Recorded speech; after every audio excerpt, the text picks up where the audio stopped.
Labas! Get out of my office right now! Ang sigaw ni Arvin ay dumagundong sa loob ng conference room kasabay ng malakas na pagbagsak ng isang makapal na folder sa ibabaw ng mahogany table.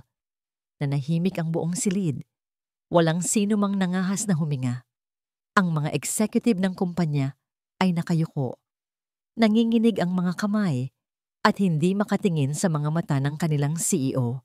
Ito ang Moikaw Sukin event hook ng buhay nila araw-araw. Si Arvin, ang dating kilala bilang pinakamabait na anak ng mga Legaspi, ay isa na ngayong halimaw sa mundo ng negosyo. Walang puso, walang awa. Napahawak si Arvin sa gilid ng mesa. Mahigpit, namumuti ang kanyang mga kamao. Ramdam niya ang init na gumagapang mula sa kanyang dibdib paakyat sa kanyang leeg. Pero hindi ito galit dahil sa bumagsak na sales report. Hindi ito galit dahil sa kapalpakan ng kanyang mga tauhan. Ito ay galit sa mundo.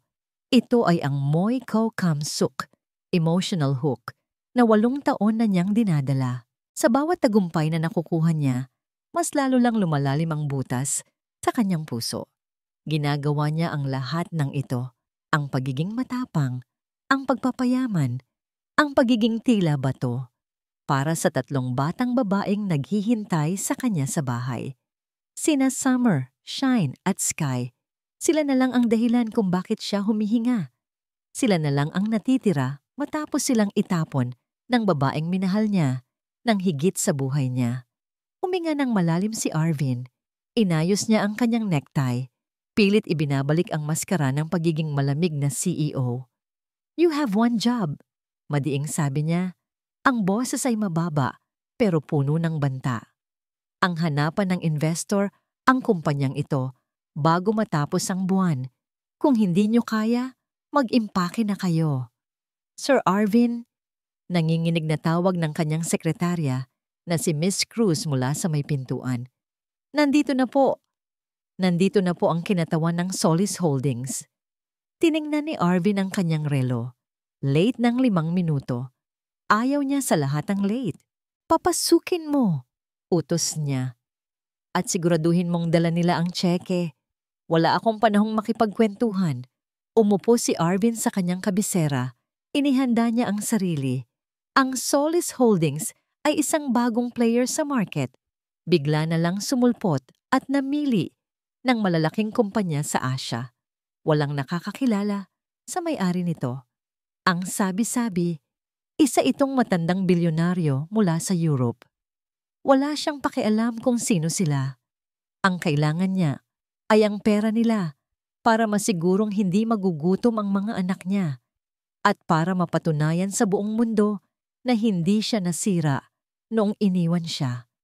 Bumukas ang malaking pinto ng conference room. Unang pumasok ang amoy. Hindi ito amoy ng mamahaling cologne ng isang matandang negosyante. Isang pamilyar na amoy. Sampagwita. Pero hindi yung sampagwita na binibenta sa kanto. Ito ay sampagwita na hinaluan ng mamahaling pabango, sopistikado, mabango, pero may dala ring sakit sa alaala. Kumunot ang noo ni Arvin. Parang huminto ang tibok ng puso niya ng 1 segundo. Kasunod nito ay ang tunog. Tik-tak, tik-tak. Ang matunog na pagtama ng stiletto heel sa marmol na sahig. Mabagal. Sigurado. Puno ng kapangyarihan. Lahat ng mata sa conference room ay napatingin sa pintuan. Isang babae ang pumasok. Nakasuot ito ng puting business suit na halatang gawa ng sikat na designer. Ang kanyang buhok ay nakapusod ng mahigpit na nagpapakita ng kanyang makinis at maputing leeg. Nakasuot siya ng malaking itim na sunglasses na tumatakip sa kalahati ng kanyang mukha. Pero kahit nakatakip ang mga mata nito, kilala ni Arvin ang hugis ng mukha na yon. Kilala niya ang hubog ng mga labi na yon, ang mga labi na dati niyang hinahalikan tuwing umaga. Hindi siya makahinga, parang may sumakal sa kanya. Naglakad ang babae patungo sa kabilang dulo ng mesa sa tapat mismo ni Arvin. Ibinaba nito ang isang mamahaling leather bag sa mesa. Dahan-dahan, inalis ng babae ang kanyang sunglasses. Tumambad kay Arvin ang isang pares ng mga mata. Dati, ang mga matang iyon ay puno ng lambing, puno ng takot, puno ng pagmamahal. Ang mga mata ng isang probinsyanang handang gawin ang lahat para sa kanya. Pero ngayon, ang mga matang nakatitig sa kanya ay malamig pa sa yelo. Walang emosyon, walang takot, at higit sa lahat, walang pagmamahal. "Good morning, Mr. Legaspi." Bati ng babae. Ang boses niya ay formal. Parang hindi sila magkakilala. "I represent Solis Holdings." Napatayo si Arvin. Ang kanyang tuhod ay parang naging tubig. "Marikit," bulong niya. Ang pangalan na 8 taon na niyang isinusumpa, pero gabi-gabi pa rin niyang binabanggit sa kanyang panaginip. Ngumiti si Marikit, pero hindi umabot ang nangiti sa kanyang mga mata. Isang ngiti ito ng negosyante na kaharap ang kanyang kalaban. "It's Miss Solis to you," pagtatama ni Marikit. Tila gumuho ang mundo sa paligid ni Arvin. Paano? Paanong ang babaeng nagmakaawa sa kanya noon, ang babaeng halos walang makain, ang babaeng naniwala siya na nagtaksil at iniwan ang mga anak nila, ay nasa harap niya ngayon? At mukhang siya pa ang may hawak ng alas. Ang mga alaala ay bumalik na parang baha. Ang huling gabi na nakita niya ito, ang mga larawan ng pagtataksil, ang iyak ng 3 sanggol na naiwan sa kanya, ang galit na pilit niyang kinikimkim ay biglang sumabog. "Anong ginagawa mo dito?" Nanggagalaiting tanong ni Arvin. Nawala na ang kanyang profesionalismo. Ang nakikita na lang niya ay ang babaeng sumira sa buhay niya. "How dare you show your face to me after what you did?" Nagbulungan ang mga empleyado. Hindi nila maintindihan ang nangyayari. Hindi natinag si Marikit. Nanatili siyang nakatayo, tuwid ang likod, taas noo. "Nandito ako para sa negosyo, Arvin," sagot ni Marikit. Matigas at walang bahid ng pagsisisi. "Nabalitaan kong palubog na ang kumpanya mo. At bilang isang magandang investment opportunity, nandito ako para sagipin ka. Kung gusto ko." "Hindi ko kailangan ng tulong mo," sigaw ni Arvin. "Umalis ka na. Security." "Sir," mahinang awat ng finance head niya. "Sir, kailangan po natin ng investment na ito. Kung hindi, magsasara tayo bukas." Natigilan si Arvin. Napatingin siya sa kanyang finance head, tapos kay Marikit. Alam ni Marikit na hawak niya ang leeg ni Arvin. Nakikita ni Arvin sa mga mata nito ang tagumpay. Ito ba ang gusto niya? Ang makita siyang lumuhod? Naisip ni Arvin sina Summer, Shine at Sky, ang tuition fee, ang bahay, ang future nila. Kung babagsak ang kumpanya, mawawalan ng lahat ang mga anak niya. Ang mga anak na iniwan ng babaeng ito. Napapikit si Arvin. Kinain niya ang kanyang pride para sa mga bata, para sa mga anak niya. "Fine," sabi ni Arvin. Halos hindi lumabas ang boses sa sobrang galit. "Ilapag mo ang kontrata. Pipirmahan ko. Tapos umalis ka na sa paningin ko." Tumawa ng mahina si Marikit. Isang tawa na nakakainsulto. "Hindi ganoon kadali, Mr. CEO," sabi ni Marikit habang dahan-dahang binubuksan ang folder na dala niya. "May mga kondisyon ako. Pera lang ang usapan dito," sagot ni Arvin. "Hindi lang pera ang dala ko, Arvin," sagot ni Marikit. Lumapit siya ng kaunti. Inilapit ang mukha kay Arvin hanggang sa maamoy na naman ni Arvin ang pamilyar na amoy na yon na nagpapasakit sa dibdib niya. Tinitigan siya ni Marikit. Sa likod ng malamig na maskara, parang may nakita si Arvin na kislap ng dating Marikit. Ang Marikit na palaban. Pero ngayon, iba na ang ipinaglalaban nito. "Ililigtas ko ang kumpanya mo. Babayaran ko ang lahat ng utang mo. Dodoblehin ko ang kapital mo." Simula ni Marikit. "Ano ang kapalit?" tanong ni Arvin. Handa na sa kahit ano. Handa niyang ibigay ang shares, ang posisyon, kahit ano. Mawala lang ito sa harap niya. Ngumisi si Marikit. Isang nanggisi na nagpatayo ng balahibo ni Arvin. "Simple lang," sabi ni Marikit. Ako na ang magiging majority shareholder. At ikaw, tinuro siya ni Marikit sa dibdib. Ang daliri nito ay mainit. Tumagos sa suit niya, tumagos sa balat, diretso sa puso niyang sugatan. Ikaw ay mananatiling CEO pero huminto sandali si Marikit para damhin ang sandali. Tumingin siya sa paligid ng conference room bago ibinalik ang tingin sa mga mata ng lalaking minahal at kinasusuklaman niya. You will work directly under me. Araw-araw kang magre-report sa akin. At walang desisyon sa kumpanyang ito ang gagawin mo nang walang pahintulot ko. Napaatras si Arvin. Gusto niyang tumanggi. Gusto niyang isampal ang kontrata. Pero naalala niya ang mga anak niya. Take it or leave it, Arvin. Hamon ni Marikit. Para sa kapakanan ng pamilya mo. Nang marinig ni Arvin ang salitang pamilya mula sa bibig ni Marikit, parang binuhusan siya ng malamig na tubig. Hindi alam ni Marikit na may 3 anak siyang pinalalaki. Ang akala ni Arvin. Pero hindi alam ni Arvin, sa likod ng matapang na mukha ni Marikit, nandoon ang isang ina na handang sunugin ang mundo para sa 3 anak na kanya ring itinatago. Nagkatinginan sila, mata sa mata, galit sa galit, sakit sa sakit. Ito na ang simula ng kanilang giyera. Pagsara ng pinto ng elevator, dun lang nakahinga si Marikit. Ang kaninang tuwid na tindig niya ay unti-unting bumagsak. Napasandal siya sa malamig na pader ng elevator. Nanginginig ang kanyang mga tuhod. Ang tibok ng puso niya ay parang tambol na nagwawala sa loob ng kanyang dibdib. Akala niya kaya niya. Akala niya, pagkatapos ng 8 taon ng paghihirap, pagkatapos niyang ibangon ang sarili mula sa putikan, ay magiging manhid na siya sa presensya ni Arvin Legaspi. Pero nagkamali siya. Ang makita ang mga mata nito, mga matang puno ng galit na parang siya pa ang may kasalanan, ay parang pagtapak muli sa bubog na matagal na niyang iniiwasan. Ma'am, okay lang po kayo? Tanong ng assistant niyang si Joyce na halatang nag-aalala. Inayos agad ni Marikit ang kanyang sarili. Humugot siya ng malalim na hininga at pinahid ang isang butil ng pawis sa kanyang noo. Hindi siya pwedeng magpakita ng kahinaan. Hindi ngayon.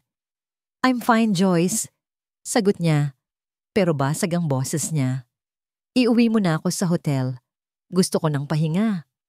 Pagkadating sa suite ng kanyang hotel, tinapon ni Marikit ang kanyang bag sa sofa at dumiretso sa banyo. Binuksan niya ang gripo at naghilamos. Ang malamig na tubig ay gumising sa kanyang diwa, pero hindi nito mahugasan ang init ng nararamdaman niya. Tumingin siya sa salamin. Ang nakikita niya ay ang Marikit Solis na makapangyarihan, mayaman, at kinatatakutan. Pero sa loob ng mga mata niya, nakikita pa rin niya ang Marikit na probinsyana, ang tangang babae na naniwala sa forever. Biglang tumunog ang cellphone niya. Video call. Nakita niya ang pangalang may triplets sa screen. Napangiti si Marikit. Ito ang gamot niya. Ito ang dahilan kung bakit siya lumalaban. Inayos niya ang kanyang buhok at pinilit na pasayahin ang mukha bago sinagot ang tawag. Mama! Sabay-sabay na sigaw ng 3 boses mula sa kabilang linya. Sa screen, nag-aagawan sa kamera ang 3 mukha na magkakamukha pero may kanya-kanyang ugali. Si Rafi, ang panganay na laging nasa gitna. Si Ero, ang nag-iisang lalaki na tahimik pero laging nakangiti. At si Lira, ang bunsong napakalambing. Hi, babies! Bati ni Marikit. Parang nawala ang pagod niya. Kumusta kayo dyan kina Lolo? Okay lang po, ma. Sagot ni Rafi. Tinuruan kami ni Lolo mag-fishing kanina. Ang dami naming huli. Pero pinakawalan din namin kasi sabi ni Ero kawawa daw. Natawa si Marikit. Si Ero talaga, napakalambot ng puso. Parang ang ama niya. Napawi ang nandamambawi ang ngiti ni Marikit nang pumasok sa isip niya si Arvin. Mama, kailan ka uuwi? Tanong ni Lyra na nakasiksik sa gilid ng screen. Miss na miss ka na namin. Wala kaming katabi matulog. Nakaramdam ng kirot sa dibdib si Marikit. Malapit na anak, malambing na sagot niya. May tinatapos lang si mama na work dito sa Manila. Pag uwi ko, marami akong pasalubong. Be good kay lolo, okay? Nang matapos ang tawag, bumalik ang katahimikan sa kwarto. Umupo si Marikit sa gilid ng kama. Kinuha niya ang wallet niya at binuksan ang isang secret compartment nito. Nandoon ang isang lumang litrato na gusot-gusot na. Litrato nilang dalawa ni Arvin noong college. Masaya. Walang pera, pero puno ng pangarap. Biglang bumalik ang alaalang pilit niyang nililimot. Flashback. 8 taon na ang nakakaraan. Gabi. Bumabagyo. Nakatayo si Marikit sa labas ng malaking gate ng mansyon ng mga Legaspi. Basang-basa siya sa ulan. Ang malaki niyang tiyan ay halos pumutok na dahil kabuwanan na niya. Hinihimas niya ito. Pilit pinoprotektahan ang mga sanggol sa lamig. Arvin, Arvin, parang awa mo na. Kausapin mo ako. Sigaw niya habang kinakalampag ang gate. Bumukas ang maliit na pinto ng gate. Pero hindi si Arvin ang lumabas. Si Madam Leticia, ang ina ni Arvin. Nakapayong ito at nakatingin sa kanya na parang isang basura. Umalis ka na dito, hampas lupa. Mata pobreng sabi ng matanda. Ayaw ka nang makita ng anak ko. Hindi po totoo yan. Umiiyak na sagot ni Marikit. Mahal ako ni Arvin, ang mga anak namin. Anak? Tumawa ng nakakainsulto si Madam Leticia. Paano makakasiguro si Arvin na sa kanya yan? At saka, may inabot na brown envelope si Madam Leticia. Hinagis niya ito sa putikan, sa paanan ni Marikit. Tingnan mo yan, masaya na ang anak ko sa iba. Huwag ka nang manggugulo. Nanginginig na pinulot ni Marikit ang envelope. Sa loob, may mga litrato. Si Arvin, kahalikan ng isang magandang babae sa isang party. Si Arvin, nakayakap sa iba. Parang dinurog ang puso ni Marikit. Sabi ni Arvin, dagdag pa ni Madam Leticia, ipalaglag mo na lang daw yang mga bata. Pabigat lang yan sa future niya. Doon namatay ang dating Marikit. Sa ilalim ng ulan, habang hawak ang tiyan, sumumpa siya. Hinding-hindi na siya aasa sa kahit na sino. Bubuhayin niya ang mga anak niya mag-isa. At balang araw, babalik siya para ipamukha sa kanila kung sino ang tinapon nila. End of flashback. Napabalik sa kasalukuyan si Marikit nang may kumatok sa pinto. Pinahid niya ang luhang tumulo sa pisngi niya. Ibinalik ang litrato sa wallet at isinarado ito ng padabog. Pasok, sabi niya. Pumasok si Joyce, may dalang folder, mukhang kinakabahan. Ma'am Solis, panimula ni Joyce. Nakuha ko na po ang background check na pinapagawa niyo tungkol sa personal na buhay ni Mr. Legaspi. Tumayo si Marikit at lumapit sa bintana, nakatalikod kay Joyce. Sabihin mo, utos niya. Kasal na ba siya sa babaeng nasa litrato noon? Masaya ba sila? Hinihintay ni Marikit na masaktan. Hinihintay niyang marinig na masaya si Arvin habang siya ay nagdusa. Ma'am? Nauutal na sagot ni Joyce. Wala pong asawa si Mr. Legaspi. Napalingon si Marikit. Kumunot ang noo niya. Anong ibig mong sabihing wala? Single parent po siya, ma'am. Pagpapatuloy ni Joyce habang binubuklat ang folder. Ayon sa report, 8 taon na siyang hindi nalilink sa kahit na sinong babae. Ang focus lang niya ay ang trabaho. At huminto si Joyce. Tumingin siya kay Marikit na may halong awa at pagtataka. At ano? Inip na tanong ni Marikit. At ang mga anak niya, ma'am. Natigilan si Marikit. Parang may kung anong humampas sa dibdib niya. May anak siya? Bulong niya. Opo, sagot ni Joyce. Inabot niya ang isang litrato kay Marikit. 3 batang babae po. Triplets din, katulad ni na Rafi, Ero at Lira. Ang pangalan nila ay Summer, Shine at Sky. Kinuha ni Marikit ang litrato. Nanginginig ang kamay niya. Sa litrato, nakita niya si Arvin na karga ang 3 batang babae. Kamukhang-kamukha ni Arvin ang mga ito. Pero ang mas nagpagulo sa isip ni Marikit ay ang impormasyon na triplets din ang mga ito. Nasaan ang nanay nila? Tanong ni Marikit. Halos hindi na lumalabas ang boses. Wala po, ma'am. Sagot ni Joyce. Ang sabi sa interview, iniwan daw sila ng nanay nila noong sanggol pa lang sila. Galit na galit daw si Mr. Legaspi sa nanay ng mga bata, kaya itinaguyod niya ang mga ito ng mag-isa. Nanlaki ang mga mata ni Marikit. Nabitawan niya ang litrato. Iniwan? Siya ang iniwan. Siya ang pinalayas. At 3 babae? Ang alam niya, 3 lang ang naging anak niya. Sina Rafi, Eero, at Lira. Malinaw ang sinabi ng doktor sa kanya noon pagkagising niya sa ospital na 3 lang ang nailabas niya ng buhay. Pero bakit may 3 bata si Arvin na kasing edad ng mga anak niya? Bakit parang may kulang sa kwento ng nakaraan? Joyce, madiing utos ni Marikit, puno ng katanungan ang kanyang mga mata. Alamin mo kung saang school nag-aaral ang mga batang yan. Gusto kong makita sila. Baraka. Pagkababa ni Arvin sa kanyang sasakyan, nanatili muna siyang nakatayo sa tapat ng pintuan ng kanilang malaking bahay. Huminga siya ng malalim, inayos ang kanyang gusot na polo, at pilit na pinakawalan ang tensyon sa kanyang mga balikat. Ibinulsa niya ang kanyang cellphone at ang kanyang pagiging terror CEO.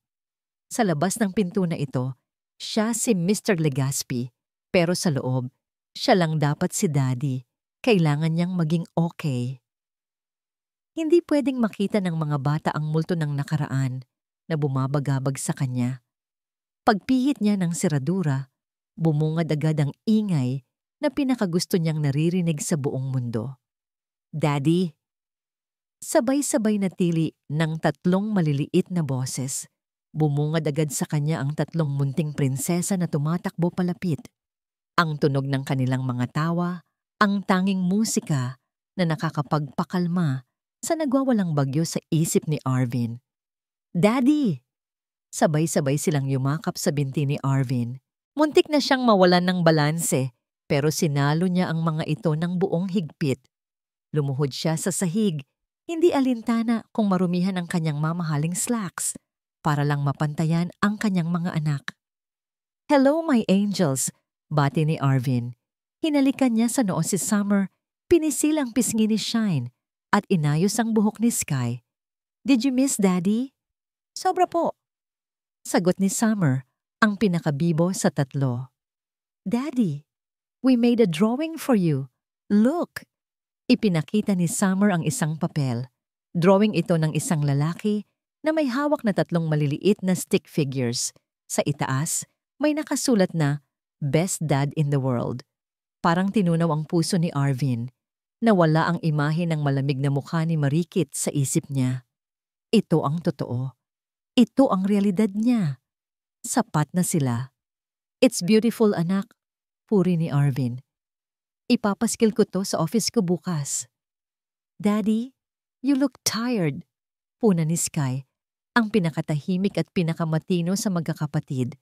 Hinawakan nito ang mukha ni Arvin gamit ang maliliit niyang palad. Are you sad? Natigilan si Arvin.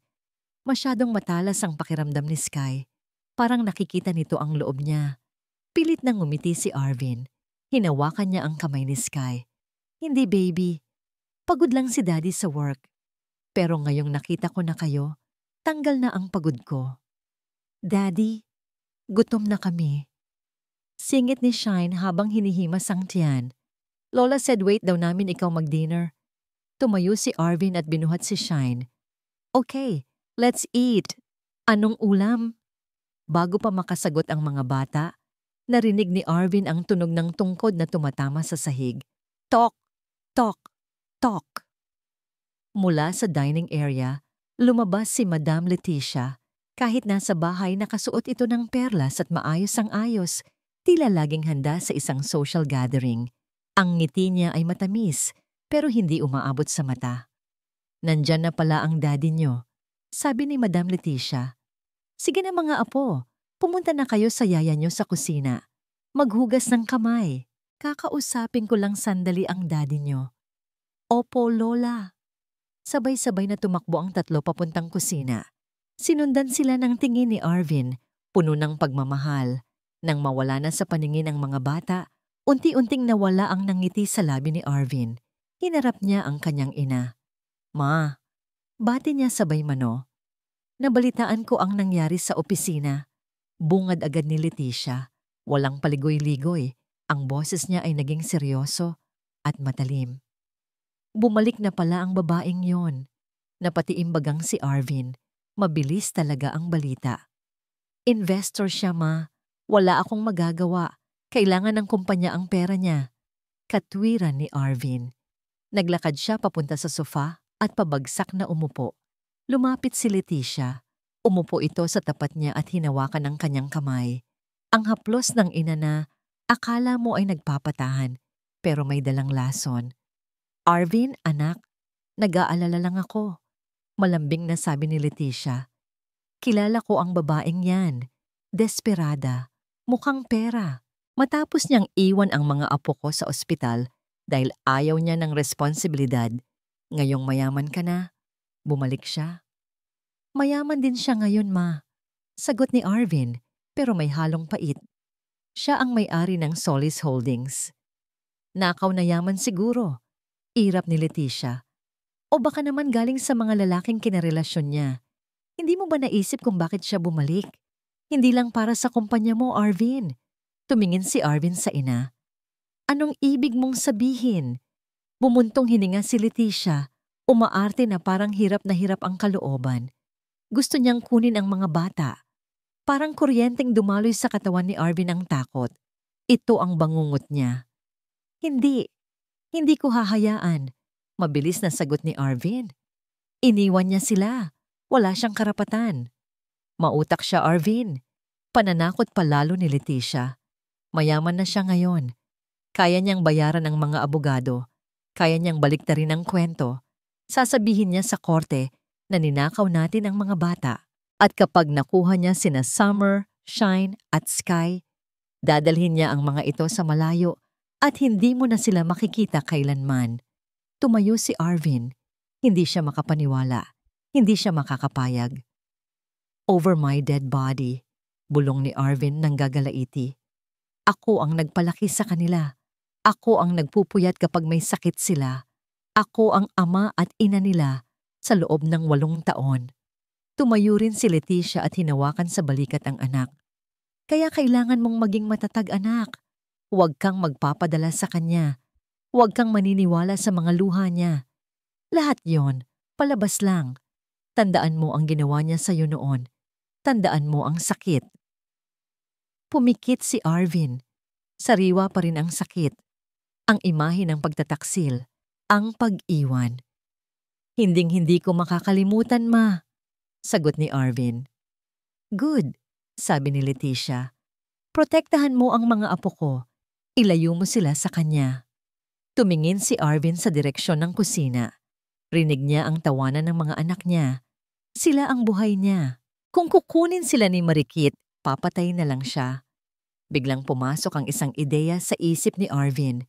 Bukas ay ang Family Day event ng kumpanya kung saan pipirmahan ang kontrata sa harap ng media.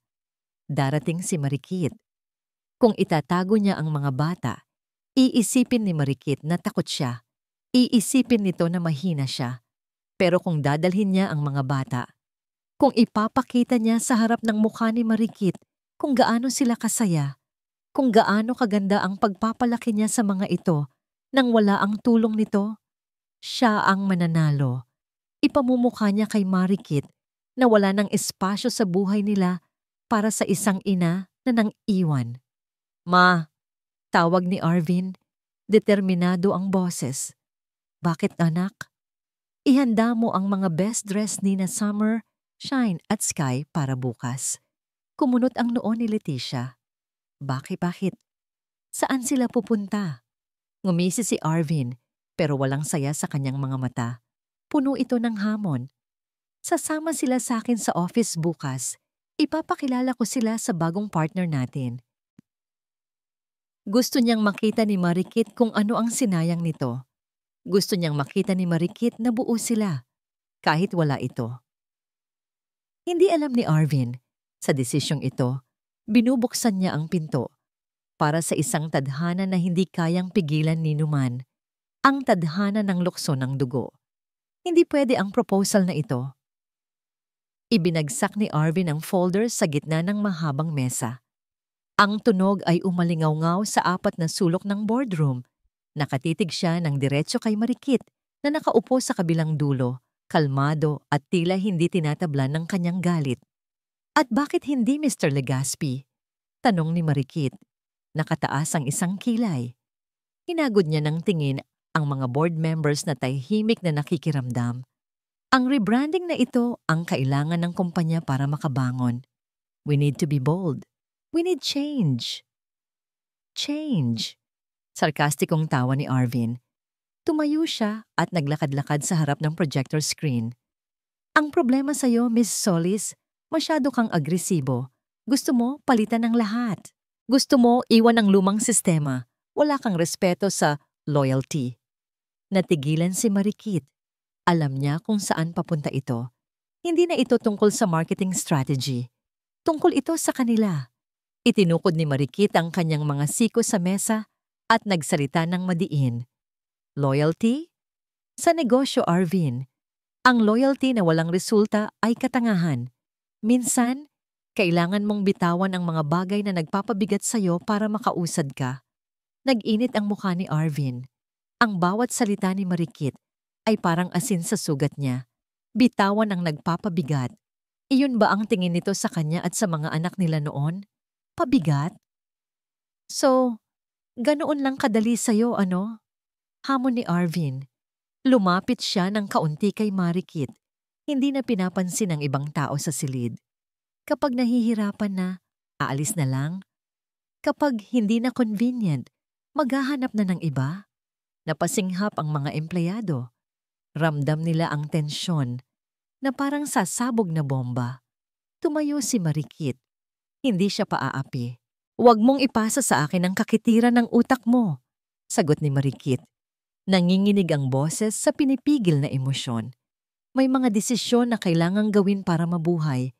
Hindi mo alam ang salitang sakripisyo, Arvin, kasi buong buhay mo, nasa iyo ang lahat. Wala akong alam sa sakripisyo? Bulong ni Arvin, mapait at mahina. Wala kang alam sa impyernong pinagdaanan ko noong tinalikuran mo kami. Excuse me, biglang sabi ni Marikit. Kinuha niya ang kanyang bag. Meeting adjourned. Ipapasa ko na lang ang revised proposal bukas.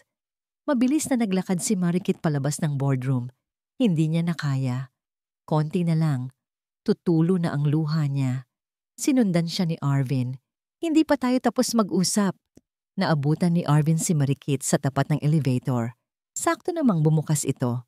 Pumasok si Marikit. Pumasok din si Arvin bago pa sumara ang pinto. Silang dalawa lang, tahimik.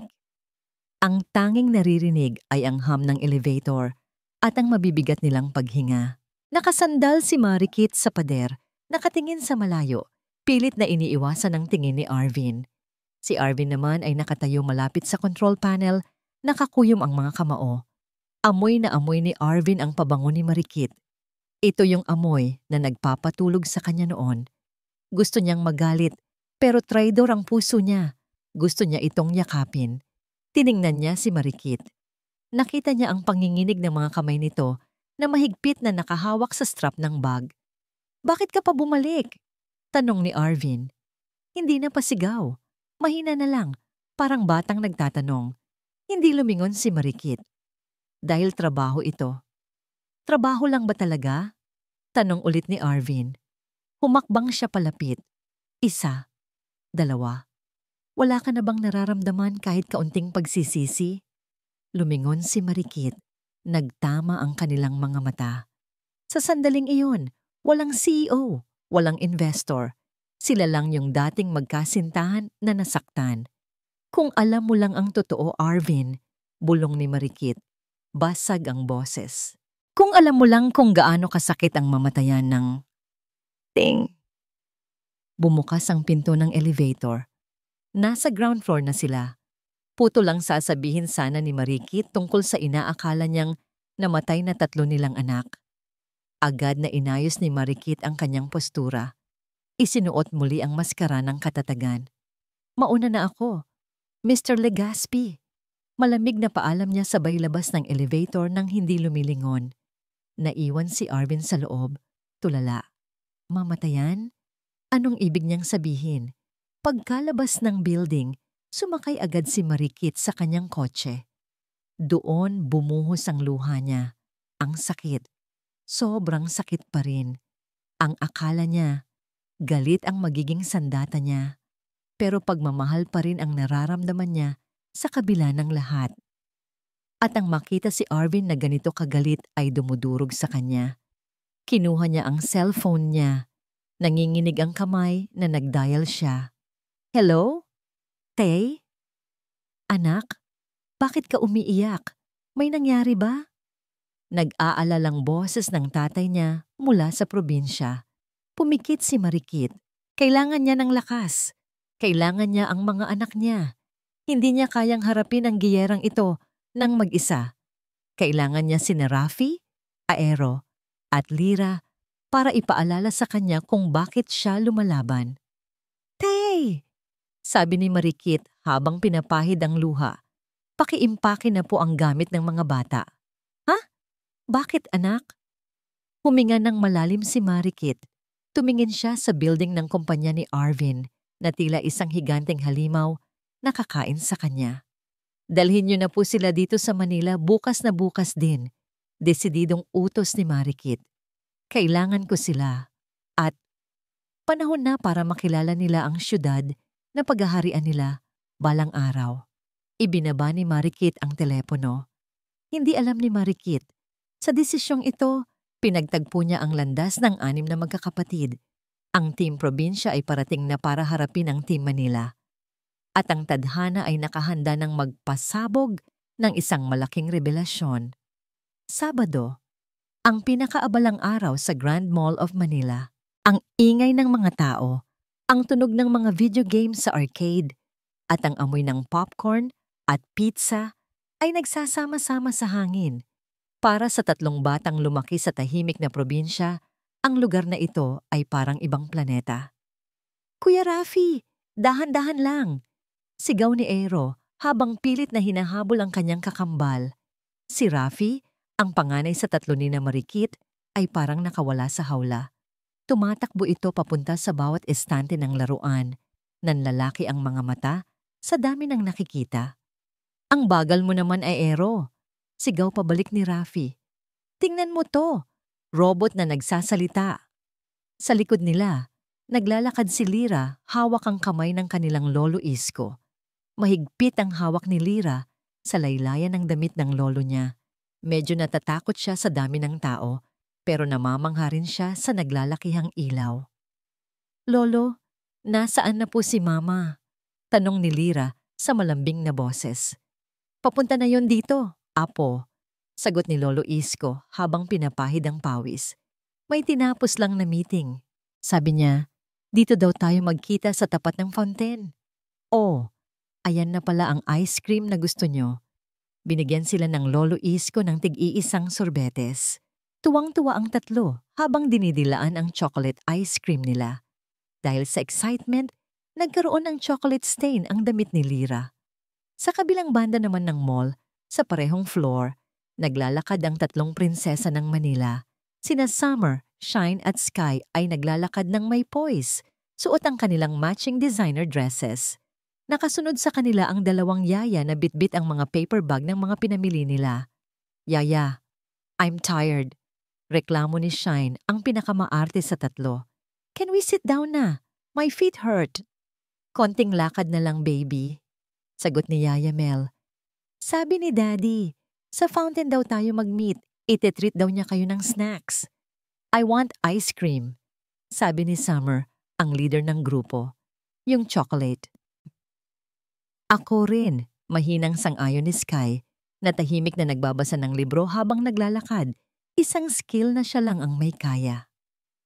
Habang papalapit ang grupo ni na Summer sa fountain, papalapit din ang grupo ni na Rafi.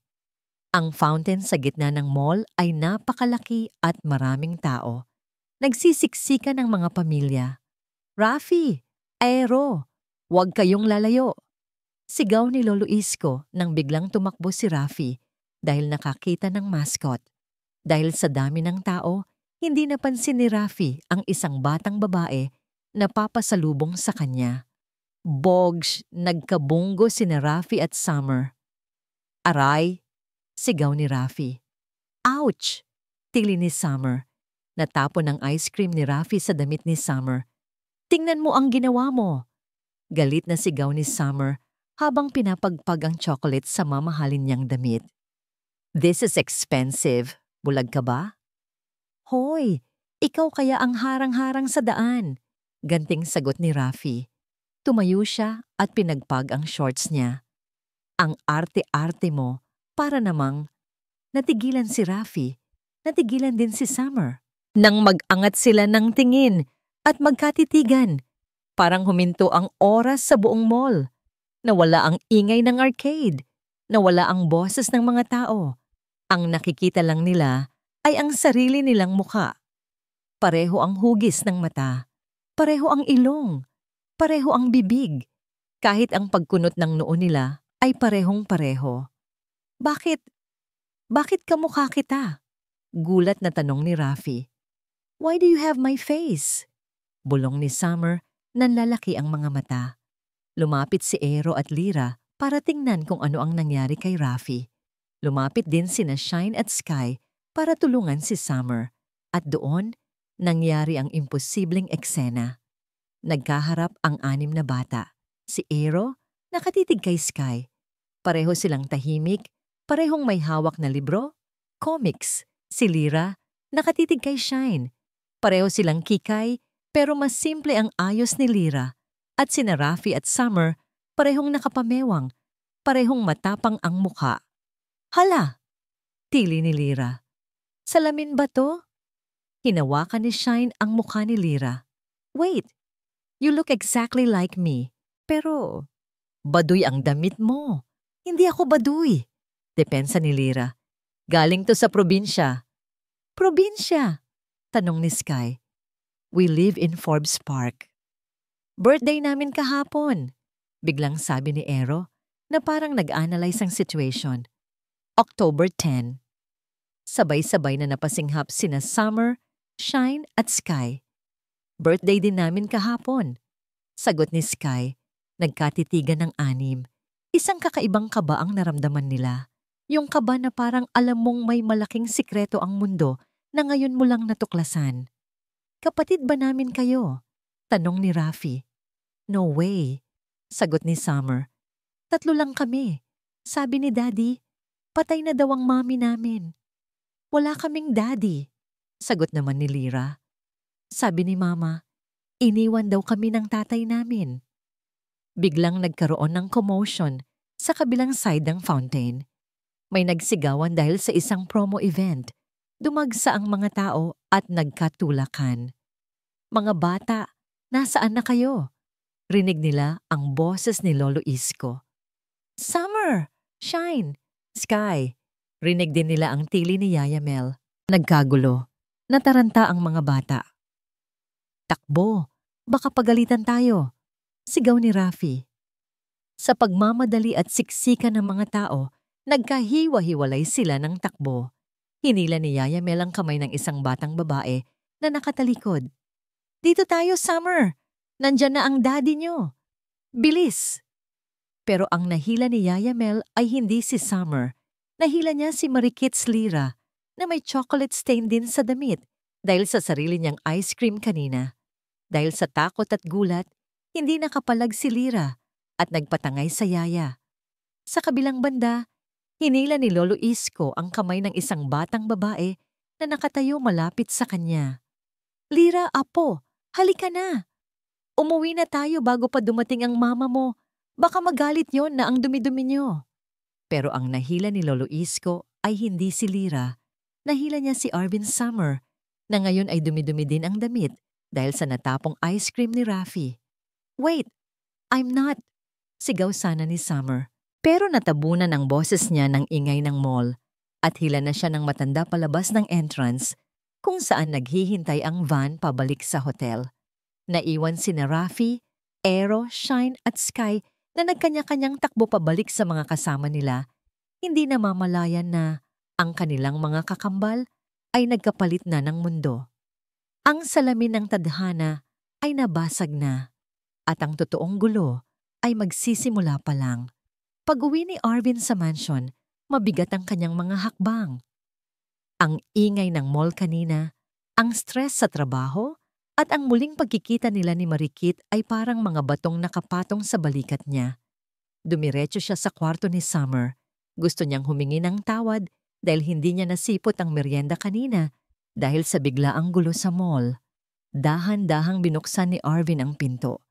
Nakita niya ang kanyang anak na nakaupo sa gilid ng kama, nakayuko, at nilalaro ang laylayan ng suot nitong oversized t-shirt. Ang buhok nito ay medyo magulo, hindi katulad ng laging maayos na gusto ng kanyang ina. "Summer, baby?" Tawag ni Arvin ng mahina. Nag-angat ng tingin ng bata. Si Lyra, na napagkamalang Summer, ay tumingin sa lalaking nasa pinto.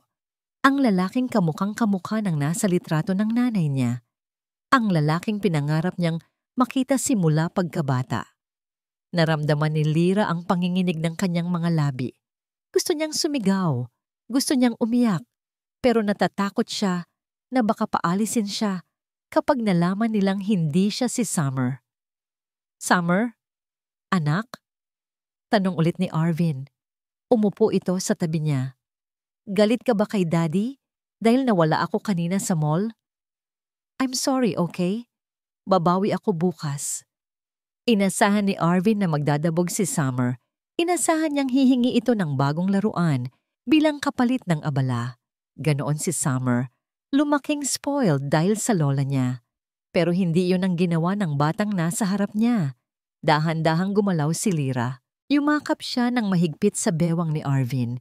Isinubsob niya ang kanyang mukha sa dibdib ng ama na ngayon lang niya nayakap. Natigilan si Arvin. Nanigas ang katawan niya. Hindi mahilig yumakap si Summer. Ayaw nitong nagugusot ang damit niya. "Okay lang po yun." Bulong ni Lyra. Basag ang boses. "Ang mahalaga, nandito ka na." Kumabog ng malakas ang dibdib ni Arvin. Isang kakaibang init ang gumapang mula sa yakap ng bata, diretso sa puso niya. Hindi kailanman yumakap ng ganito kahigpit si Summer. Madalas, ang yakap nito ay mabilis lang, sabay hingi ng regalo.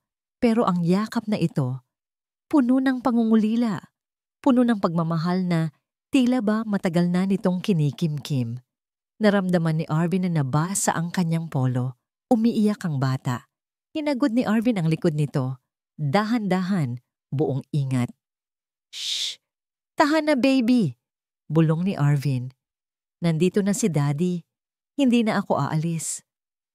Humiwalay ng kaunti si Lyra at tumingala kay Arvin. Ang mga mata nito ay mapupungay at namumula. "Promise po?" Tanong ni Lyra sa inosenteng boses na iba sa nakasanayan ni Arvin na slang at inglesera niyang anak. "Hindi niyo na po ako iiwan? Kahit hindi ako perfect?" Kumunot ang noo ni Arvin. Saan nakuha ni Summer ang ganitong salita? Pero sa halip na magtanong, mas nanaig ang awa niya. Hinawakan niya ang pisngi ng bata.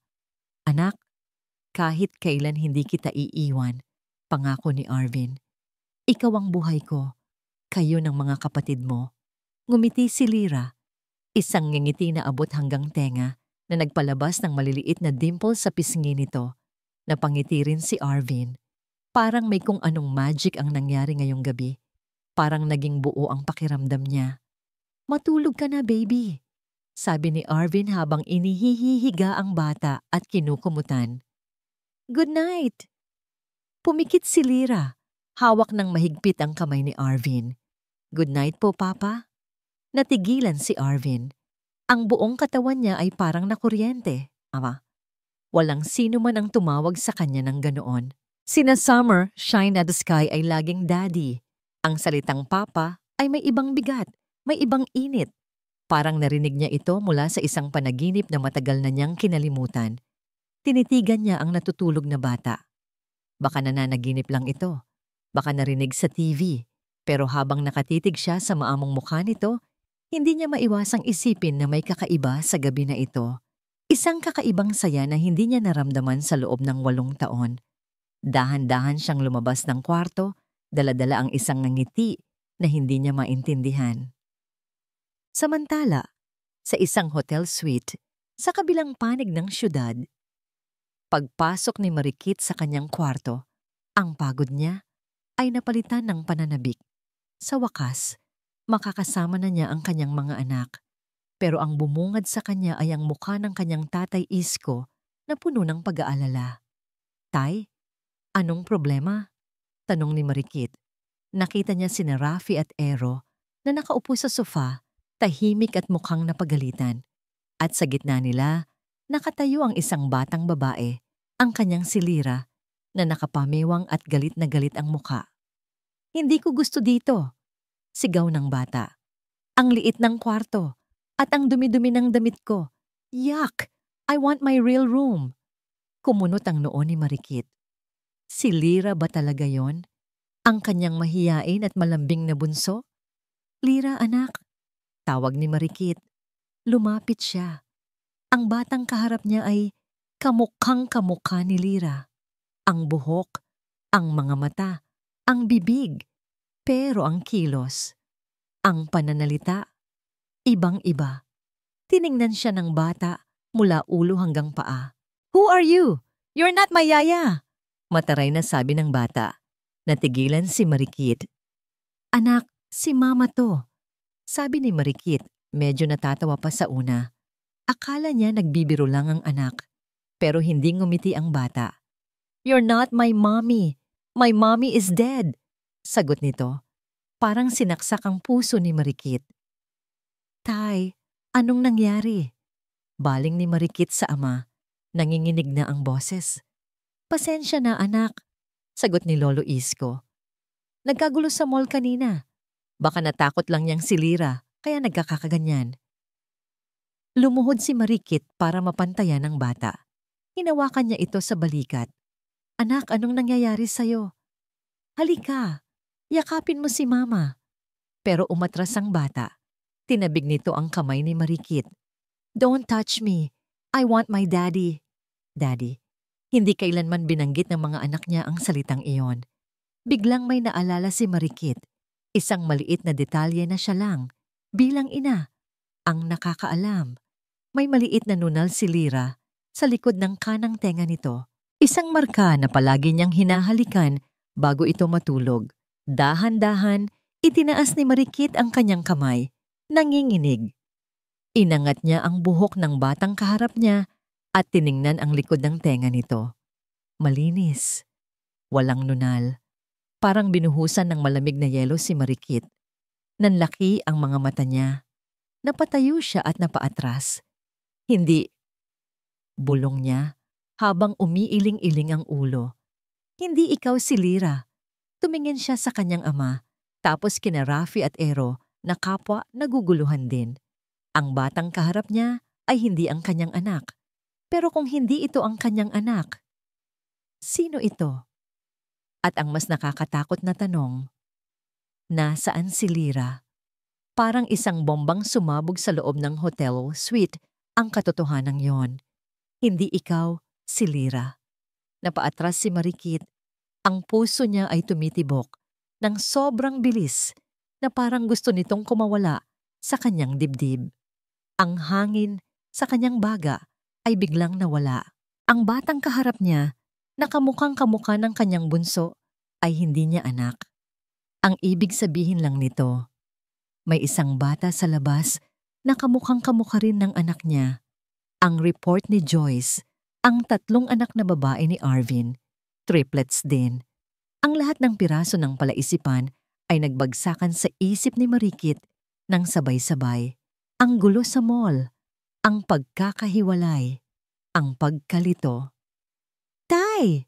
sigaw ni Marikit, puno ng panik at determinasyon. "Ihanda niyo ang sasakyan. Ngayon din." Binalingan niya ang batang babae, si Summer, na ngayon ay takot na rin. Hinawakan niya ito ng mahigpit sa braso. Sino ang tatay mo? Saan kayo nakatira? Madiing tanong ni Marikit. Si Daddy Arvin, sa Legazpi Mansion. Umiiyak na sagot ni Summer. Kinilabutan si Marikit. Tama ang hinala niya. Binuhat niya si Summer na nagpupumiglas. Rafi, Ero, halika na. Susunduin natin ang kapatid niyo. Ang biyahe papunta sa Legazpi Mansion ay parang isang masamang panaginip. Bumabagsak ang malakas na ulan. Humahampas sa bintana ng sasakyan, katulad ng gabing pinalayas siya. Pero ngayon, hindi na siya ang babaeng kaawa-awa. Isa siyang ina na handang makipagyera para sa kanyang anak. Pagdating sa tapat ng malaking gate, hindi na nag-abalang mag-doorbell si Marikit. Bumaba siya sa gitna ng ulan at buong lakas na kinalampag ang bakal na gate. Arvin! Arvin Legazpi! Lumabas ka dyan! Ang sigaw niya ay mas malakas pa sa kulog. Ilang sandali pa, bumukas ang pinto ng mansyon. Lumabas si Arvin, nakapantulog lang, halatang nagising sa gulo. Ang mukha niya ay puno ng pagtataka at inis. Marikit! Anong ginagawa mo dito?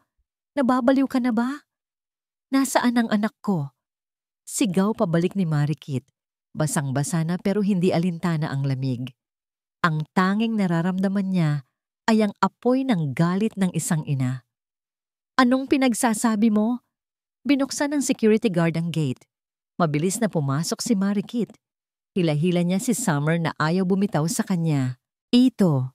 Itinulak ni Marikit si Summer papunta kay Arvin.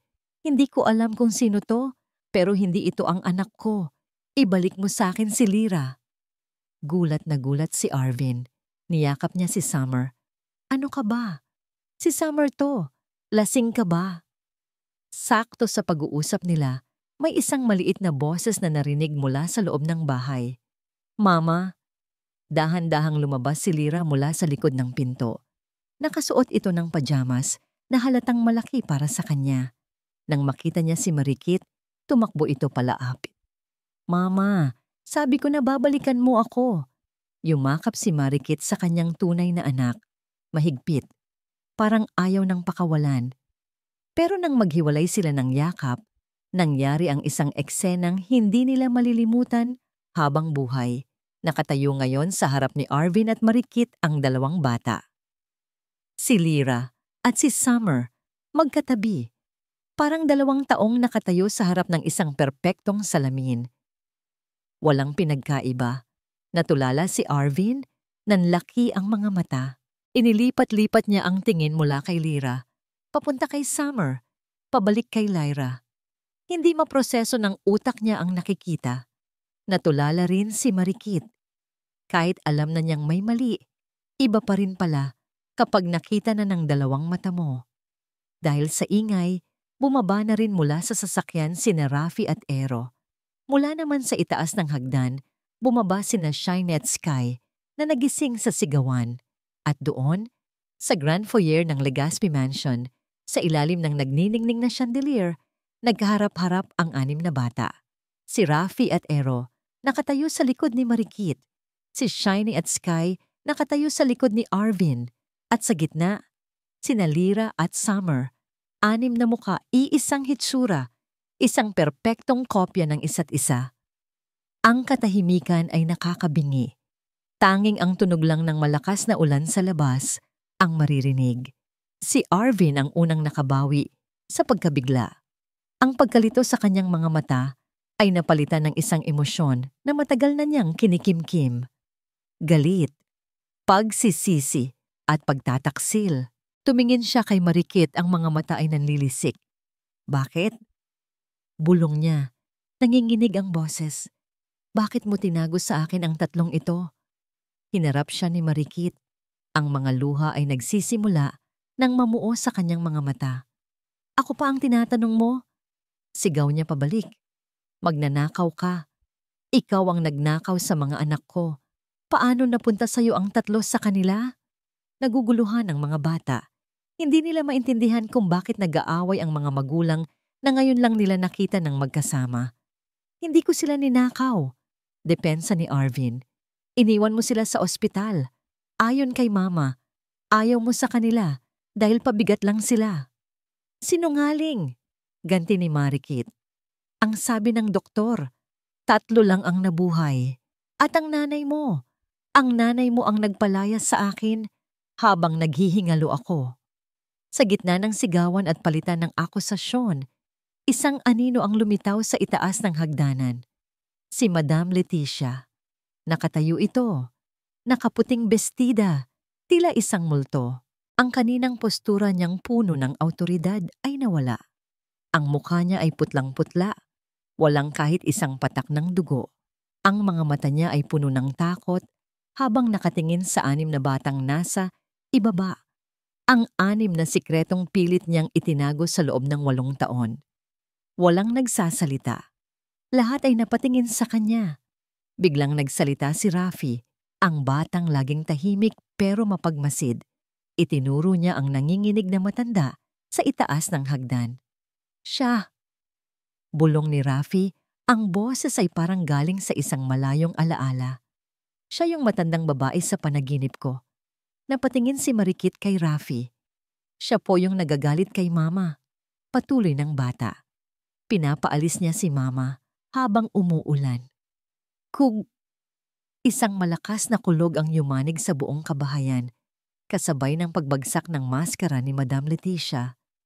Lahat ng mata ay nakatutok na ngayon sa kanya, naghihintay ng sagot. Ang mga salita ng bata ay parang isang matulis na punyal na tumusok sa puso ng bawat isa sa silid. Siya po yung nagagalit kay Mama. Pinapaalis niya si Mama habang umuulan. Parang isang pelikulang nag-rewind ang isip ni Arvin. Ang gabing iyon, ang ulan, ang mga litratong ibinigay sa kanya ng ina niya. Hinarap ni Arvin ang kanyang ina na nakatayo pa rin sa itaas ng hagdanan, estatwa sa sarili nitong kasinungalingan. Ma? Tawag ni Arvin. Ang boses ay naghahanap ng kasagutan, nagmamakaawa na sana ay hindi totoo ang lahat. Ma, anong ibig sabihin ng bata? Ngumiti si Madam Leticia, isang ngiti na pilit at nakakakilabot. Panaginip lang niya ng bata, Arvin. Baka kung ano ang napanood sa TV. Sabi nito, sinusubukang bawiin ang kontrol. At ikaw naman, Marikit, baling nito sa babaeng basang-basa sa ulan. Tinuruan mo pa talaga ang mga anak mo na magsinungaling para lang sirain kami? How low can you get? Pero sa pagkakataong ito, hindi na tumalab ang lason ni Leticia. Tumingin si Marikit kay Arvin. Walang galit sa mga mata niya. Ang naroon ay isang malalim na awa. Tanungin mo ang nanay mo, Arvin, sabi ni Marikit. Ang boses ay kalmado na, pero mabigat. Tingnan mo siya sa mata at tanungin mo kung bakit niya ito ginawa sa atin. Pagkasabi noon, tumalikod si Marikit. Hinawakan niya ang kamay ni Lira at Rafi at sumenyas kay Ero. Dahan-dahan silang naglakad palabas, pabalik sa gitna ng ulan. Iniwan ang magulong pamilya, Legaspi, sa gitna ng kanilang nabasag na mundo. Naiwan si Arvin na nakatayo, gulong-gulo. Napatingin siya sa 3 niyang anak na babae, sina Summer, Shine at Sky, na umiiyak na rin sa takot. At sa kanyang ina, na dahan-dahang bumababa ng hagdan, umaarting siya ang biktima. Anak, huwag kang maniwala sa kanila. Pero hindi na nakinig si Arvin. May isang maliit na tinig sa loob niya na nagsasabing, totoo ang lahat. Ang imposible. Ang kabaliwan. Lahat ay totoo. Kinabukasan, hindi pumasok sa opisina si Arvin. Nagkulong siya sa kanyang study. Walang kinakausap. Walang kinakain. Paulit-ulit na naglalaro sa isip niya ang mga tanong. 6 na bata. Magkakamuka ang sabi ni Mama. Iniwan sila. Ang sabi ni Marikit. 3 lang ang nabuhay. Hindi na niya kaya. Kailangan niya ng katotohanan. Kinuha niya ang kanyang cellphone at tinawagan ang kanyang private investigator. May ipapagawa ako sa'yo, sabi ni Arvin. Ang boses ay malamig at walang buhay. Urgent? Hanapin mo ang lahat ng nurse at doktor na naka-duty sa St. Luke's Hospital maternity ward. Noong gabi ng October 10, 8 taon na ang nakakaraan. At isa pa, huminga siya ng malalim. Kumuha ka ng DNA samples mula sa 6 na bata. Kailangan ko ng resulta. Kahapon pa. Lumipas ang 2 araw na parang impyerno. Si Arvin ay parang isang multo sa sarili niyang bahay. Iniiwasan niya ang kanyang ina. Hindi niya kayang tingnan ito sa mata. Gabi ng 3 araw. Nag-iisa si Arvin sa kanyang madilim na opisina sa bahay, nakatingin sa labas ng bintana. Tumunog ang kanyang cellphone. Ang PI. "Sir?" sabi ng boses sa kabilang linya. "Nakuha mo na?" "Opo, sir. Nahanap ko ang head nurse na nag-asikaso noon kay Mrs. Solis. Matagal na siyang retirado." At nagsalita na po siya, sir. Napapikit si Arvin. Hinanda niya ang sarili. "May recording ako ng usapan namin, sir. Gusto niyo po bang pakinggan?" "Play it," utos ni Arvin. May kaunting static at pagkatapos ay narinig ni Arvin ang isang nanginginig na boses ng matandang babae. Nakakaawa po talaga si Ma'am Marikit noon. Nag-agaw buhay po siya sa panganganak. Sextuplets po ang nasa sinapupunan niya. Napakadelikado. Pagkatapos ng operasyon, comatose po siya ng halos 1 araw. Nanlamig ang buong katawan ni Arvin. Sextuplets, 6. Nang magkamalay si Ma'am Marikit, pagpapatuloy ng nurse, ang utos po sa amin ni Madam Leticia. Sabihin daw po namin na 3 lang ang nabuhay. Yung 2 lalaki at 1 babae. Yung 3 babae raw po, na mas mahihina at nasa incubator pa, namatay daw po. Nabitawan ni Arvin ang baso ng whiskey na hawak niya. Nabasa ang mga dokumento sa kanyang mesa, pero hindi niya ito pinansin. "Pero hindi po sila namatay, sir." Humihikbing sabi ng nurse. "Kinabukasan po." Habang tulog pa si Ma'am Marikit, personal pong kinuha ni Madam Leticia ang 3 sanggol na babae. Siya po ang nag-ayos ng birth certificate. Ang sabi niya sa amin, dadalhin niya daw sa inyo. At ang utos niya, sabihin niyo raw sa kanya na iniwan ni Marikit ang mga bata dahil ayaw nitong mag-alaga ng sakitin. "Bakit hindi ka nagsalita?" tanong ng PI sa recording. "Natakot po ako, sir. Binayaran po kami ng malaki para manahimik. Tinanggalan din po ako ng lisensya pagkatapos noon para masigurong hindi na ako makakapagtrabaho sa kahit saang ospital. Patawarin niyo po ako." Natapos ang recording. Katahimikan. Isang nakakabinging katahimikan ang bumalot sa buong silid. Hindi makahinga si Arvin. Ang sakit na nararamdaman niya ay hindi galit, hindi lungkot. Ito ay ang pakiramdam ng pagiging durog. Wasak. Ang lahat ng pinaniwalaan niya sa loob ng 8 taon ay isang malaking kasinungalingan. Hindi siya iniwan. Hindi siya tinaksil. Siya ang niloko. At ang gumawa nito ay ang sarili niyang ina. Kasabay nito, pumasok ang isang email sa kanyang laptop mula sa DNA laboratory. Nanginginig ang kamay na binuksan niya ito. Hindi na niya kailangang basahin ang mga komplikadong numero at chart. Ang tanging binasa niya ay ang konklusyon sa ibaba. Result: 99.999% probability. The 6 individuals, Rafi, Aero, Lyra, Summer, Shine, and Sky, share the same paternal and maternal DNA markers. They are biological siblings. Napahawak si Arvin sa kanyang dibdib. Hindi niya kayang huminga. Ang sakit. Ang bigat. Napatingin siya sa litrato ng kanyang mga anak sa mesa.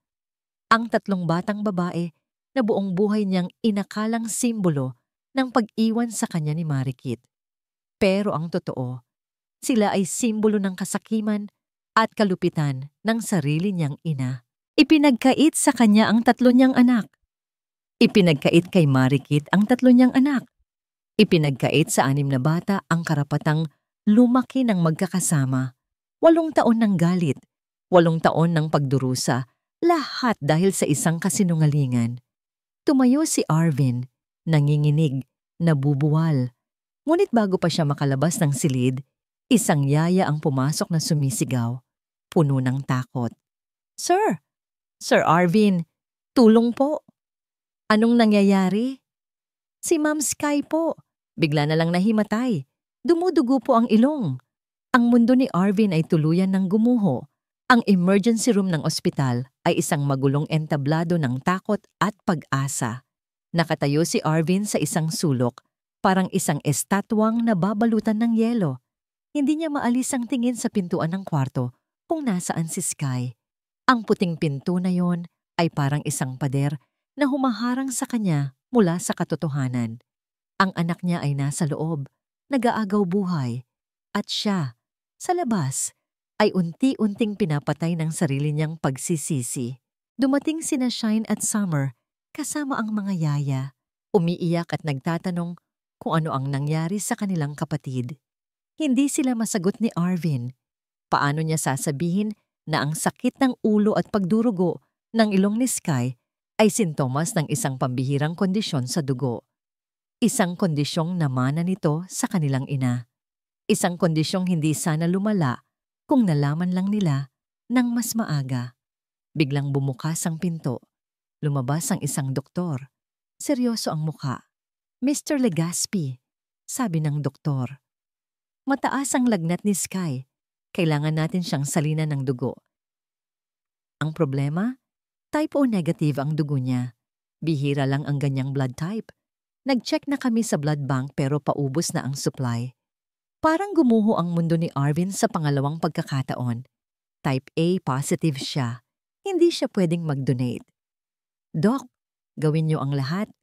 Parang awa niyo na. Nagmamakaawang sabi ni Arvin. Babayaran ko kayo kahit magkano. Hindi po pera ang kailangan natin ngayon, sir. Dugo. Sa gitna ng kaguluhan, isang boses ang bumasag sa tensyon. Ako. Lahat ay napalingon sa direksyon ng boses na yon. Nakatayo sa dulo ng hallway si Marikit. Kasama niya sina Rafi, Ero at Lira. Ang mukha niya ay pagod at namamaga sa kaiiyak. Pero ang tindig niya ay matatag. Type O negative ako, sabi ni Marikit habang naglalakad palapit. Ako ang magdodonate. Anak ko rin siya. Hindi nakapagsalita si Arvin. Ang babaeng 8 taon niyang kinamuhian, ang babaeng inakala niyang demonyo, ay nandito ngayon, handang maging anghel na tagapagligtas para sa anak nila. Agad na inasikaso ng mga nurses si Marikit. Habang naglalakad ito, papasok sa isang kwarto, napadaan ito sa harap ni Arvin. Hindi siya nito tiningnan. Dire-diretso lang ito na parang hindi nag-e-exist si Arvin sa mundo niya. Mas masakit pa yon kaysa sa isang sampal. Pagkalipas ng isang oras, nakahiga si Marikit sa isang kama habang ang dugo niya ay dahan-dahang dumadaloy sa isang tubo papunta sa katawan ni Sky. Stable na ang bata. Pumasok si Arvin sa kwarto. Dahan-dahan. Bawat hakbang ay parang may bigat na 1,000 libra. Nakita niya si Marikit na nakatingin sa natutulog na si Sky. Ang mga luha ay tahimik na dumadaloy sa pisngi ni Marikit habang hinahaplos nito ang buhok ng anak na ngayon lang niya nakasama. Marikit, bulong ni Arvin. Hindi lumingon si Marikit. Umalis ka, mahinang sabi nito. Marikit, please. Sabi ko umalis ka. Sigaw ni Marikit, puno ng sakit. Hinarap niya si Arvin. 8 taon, Arvin. 8 taon kong inisip na namatay ang 3 anak ko. Alam mo ba kung ano ang pakiramdam na yon? Gabi-gabi, pinapanaginipan ko sila. Gabi-gabi, sinisisi ko ang sarili ko. Habang ikaw, kinamumuhian mo ako sa isang kasalanang hindi ko ginawa. Walang masabi si Arvin. Ang bawat salita ni Marikit ay isang kutsilyong humihiwa sa kanyang kaluluwa. Sakto namang pumasok sa pinto si Madam Leticia, dala-dala ang mga prutas, umaarteng nag-aalala. Anak, kamusta na si Sky? Marikit, buti na lang dumating ka. Pagkakita ni Arvin sa ina, ang lahat ng sakit, lahat ng pagsisisi ay biglang naging purong galit. Huwag kang lalapit sa mga anak ko. Madiing sabi ni Arvin. Bawat salita ay may diin. Kinuha niya ang kanyang cellphone, pinindot ang play sa recording ng confession ng nurse at itinutok ang speaker sa mukha ng kanyang ina. Umaling-awngaw sa buong kwarto ang boses ng nurse. Isinasalaysay ang lahat ng kasalanan ni Leticia. Namutla si Leticia. Nabitawan niya ang basket ng prutas. Arvin, anak, hindi yan totoo. Gawa-gawa lang yan. Huwag mo na akong tawaging anak. Sigaw ni Arvin. Ang luha na kanina pa niya pinipigilan ay bumuhos na. Sinira mo ang buhay ko. Sinira mo ang pamilya ko. Bakit, ma? Bakit? Dahil hindi siya karapat-dapat para sa'yo. Sagot ni Leticia. Lumabas na ang tunay na kulay. Isang hamak na probinsyana lang siya. Anong ibibigay niyan sa'yo? Kahirapan? Ako ang nagpalaki sa'yo. Karapatan kong piliin kung ano ang makakabuti para sa'yo. Pagmamahal, ma! Ganting sigaw ni Arvin. Pagmamahal ang kaya niyang ibigay na hindi mo kailanman na iparamdam sa akin. Natahimik ang lahat. Dahan-dahang lumapit si Arvin kay Marikit. Ang CEO na kinatatakutan ng lahat ay wala na. Ang nasa harap ni Marikit ngayon ay ang dating Arvin. Mahina, sugatan, at umiiyak. Lumuhod si Arvin sa sahig, sa paanan ni Marikit, sa harap ng kanyang ina, sa harap ng kanilang mga anak na sumisilip sa pinto, sa harap ng buong mundo. Marikit, hikbi ni Arvin, habang nakaluhod. Patawarin mo ako. Hinawakan niya ang laylayan ng damit ni Marikit. Patawarin mo ako, mahal ko. Naging duwag ako, naging tanga ako, hindi ako naniwala sa'yo. Patawarin mo ako. Parang awa mo na. Ang mga luha ni Arvin ay tumutulo sa sahig ng ospital. Hinuhugasan ang 8 taon ng kasalanan. Tumingin si Marikit sa lalaking nakaluhod sa harap niya. Ang lalaking minahal niya. Sinumpa. Pero hindi kailanman nawala sa puso niya. Nakita niya ang sakit sa mga mata nito. Nakita niya ang pagsisisi. Itinaas ni Marikit ang kanyang kamay. Nanginginig. Dahan-dahan niyang hinawakan ang ulo ni Arvin at hinaplos ang buhok nito, tulad ng ginagawa niya noon. Tumayo ka dyan, Arvin, bulong ni Marikit, habang patuloy na tumutulo ang sarili niyang mga luha. Pag-usapan natin to, pero hindi ngayon. Ang mahalaga, magpagaling muna ang anak natin. Sa mga salitang yon, naramdaman ni Arvin ang isang maliit na sinag ng pag-asa. Pero nang lumingon siya, wala na ang kanyang ina. Tumakbo na ito palayo. Dala-dala ang kahihiyan. Iniwan siyang harapin mag-isa ang resulta ng kasalanang ito. Lumipas ang 1 linggo. Ang recovery room ni Sky sa ospital ay naging pinakamaingay na lugar sa buong Palapag. Naging palaruan ito. Naging tahanan. Sa unang pagkakataon sa loob ng 8 taon, magkakasama ang 6 na bata. Nagtatakbuhan sina Rafi at Summer sa pasilyo, nag-uunahan. Nagbabasa naman ng tahimik sa isang sulok sina Ero at Sky, nagpapahiram ng libro sa isa't isa. At sina Lira at Shine, abala sa paglalagay ng lipstick sa mukha ng kanilang lolo Isko na natutulog sa sofa. Ang gulo nila ay parang musika sa pandinig ni Marikit. Nakaupo siya sa tabi ng kama ni Sky, hinahaplos ang buhok nito. Nakalabas na ito ng panganib. Sa loob ng ilang araw, pwede na silang umuwi. Pero saan sila uuwi? Gabi-gabi? Pagkatapos niyang patulugin ang 6 na bata, umuuwi siya sa hotel. Gabi-gabi, nandoon si Arvin. Natutulog sa sahig sa labas ng kwarto ni Sky. Gamit lang ang isang unan. Hindi siya umalis. Hindi siya nagsalita. Naghintay lang siya. Si Arvin Legaspi, ang kinatatakutang CEO, ay nagmistulang isang tapat na asong bantay sa labas ng pinto. Nagbabaka sakaling pagbubuksan. Araw-araw, siya ang bumibili ng pagkain. Siya ang kumakausap sa mga doktor. Siya ang nagbabantay habang si Marikit ay nagpapahinga. Hindi siya nagreklamo. Tinanggap niya ang lahat ng malamig na pakikitungo ni Marikit bilang kaparusahan. Isang hapon, habang naglalaro ang mga bata, lumabas si Marikit para kumuha ng tubig. Nakita niya si Arvin, nakaupo sa sahig, nakasandal sa pader, nakapikit. Ang mamahalin nitong business suit ay lukot na. Mayroon na ring tumutubong balbas sa kanyang mukha. Mukha siyang pagod. Mukha siyang talunan. Tumayo si Marikit sa harap niya. Dahan-dahang iminulat ni Arvin ang kanyang mga mata.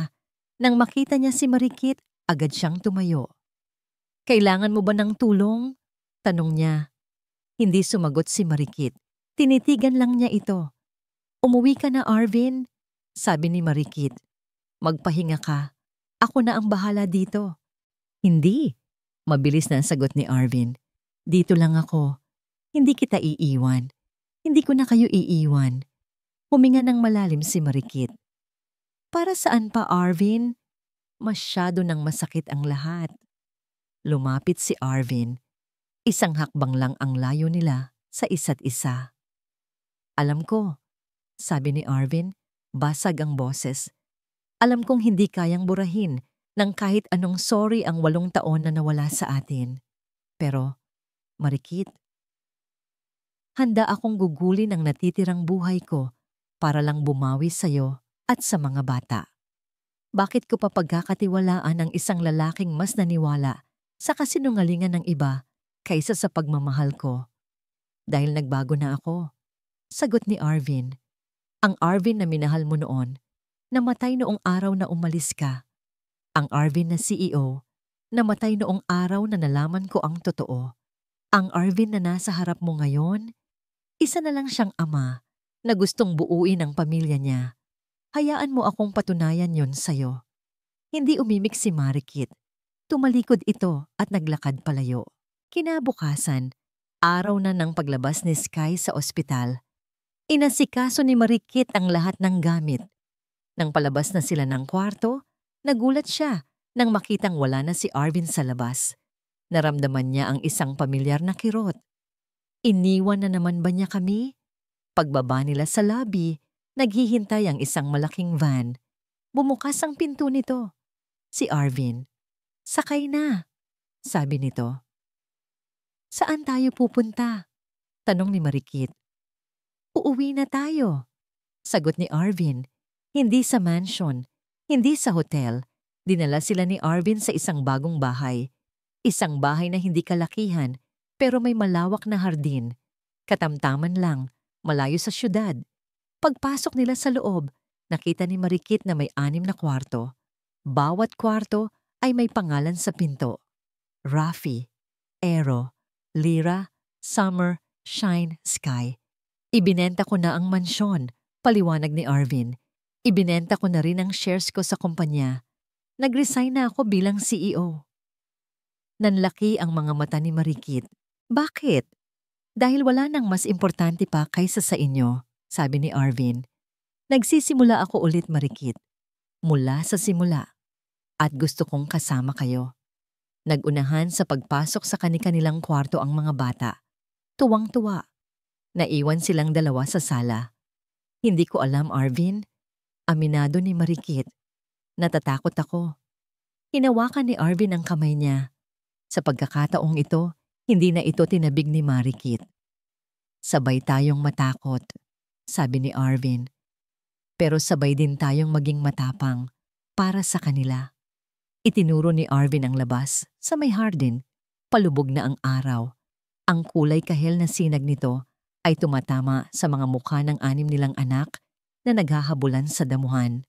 Lumapit si Marikit sa bintana. Pinanood niya ang mga ito. 6 na biyaya, 6 na himala. Ang bunga ng pagmamahalan nila. Lumapit si Arvin sa likod niya at niyakap siya ng marahan. Isinandal ni Marikit ang kanyang ulo sa dibdib ni Arvin. Sa unang pagkakataon, naramdaman niya ang kapayapaan. Naramdaman niyang nakauwi na siya. "May kasabihan sa amin sa probinsya," bulong ni Marikit, habang pinapanood ang paglubog ng araw sa Manila. "Ano yon?" Tumingala si Marikit at ngumiti kay Arvin. Isang nangiti na puno ng luha, pero sa wakas, puno na rin ng pag-asa. "Kung para sa'yo, babalik talaga." Hinawakan ni Arvin ang kanyang muka at dahan-dahan siyang hinalikan. Isang halik na naghuhugas sa lahat ng sakit ng nakaraan at nangangako ng isang bagong simula. Ang pag-ibig na sinubok ng kasinungalingan at panahon, sa wakas, ay nakahanap na ng daan pawi.